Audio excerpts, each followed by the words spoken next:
Barbaade maaliif tarkaanfii amma kana waggaan kun nu faana fudhachaa turanii jechuudha. Oromoon beekuma qabu keenya kun fuuldura yookiin immoo kun fuuldura tarkaanfatanii mootummaan Kanaadaa, mootummaan Ameerikaa yookiin eenyuyyuu mootummaa kana aangoorraa buusee uummata Oromoo aangootti fiiduu qaba jettanii amantaa jiraatan kana haqa ofirraati. Ofii keenya tarkaanfachuu qabna. Yeroo nuti tarkaanfannu nu waliin tarkaanfatu. Kanarraa kana garuu nu caalanii yookiin nu fuuldura bu'anii qabsoo keenya nu waggeessuuf ni danda'a. Beeka keenyaaf falmachuu qabna. Yookaan falmannu immoo isaan nu cinaa akka jiraatan beekuu barbaachisaadha. Kanaaf yeroo barbaachisetti hiriira akka kanaa baanee sagaleen keenya dhageessifachuun hojii guddaadha.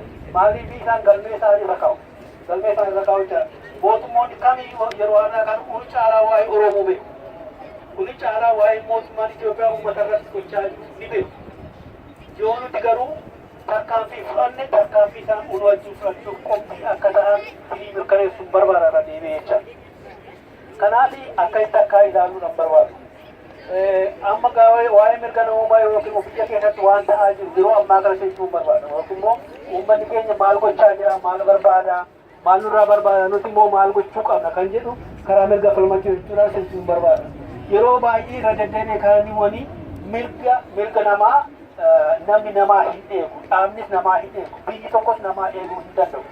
Mirga abbaatu eeggata. Amma isinarraa har'a hiriira baatanii, hiriira kana kan baatanii mirga keessan eegsifachuu malee mirga uummata Oromoo isa biyya keessaa eegsisuu akka hin taane akka hubattan barbaada. Maaliif nama mirga isaa ofii isaa himatutu saba isaaf darbaa jechuu barbaade. Kanaaf ammattaanaa maal gochuu qabna? Nam tokkoyyuu haa ta'u waa'ee mirga isaa irratti yoo dubbata ta'e isa ollaa isaafis fayyadaa jecha. Yoo mirga keenya hin dhaabne mirgaan biraa eeguu hin dandeenyu jecha. Kanaaf yeroo ammaa kana uummanni Oromoo biyya keessa jiru akkuma beektan kaabaa kibbaa bahaa dhiyaatti uummata wal faana hiriiree qabsoo irra jirudha. Kun eenyuma calaayyuu dhokachuu qabu.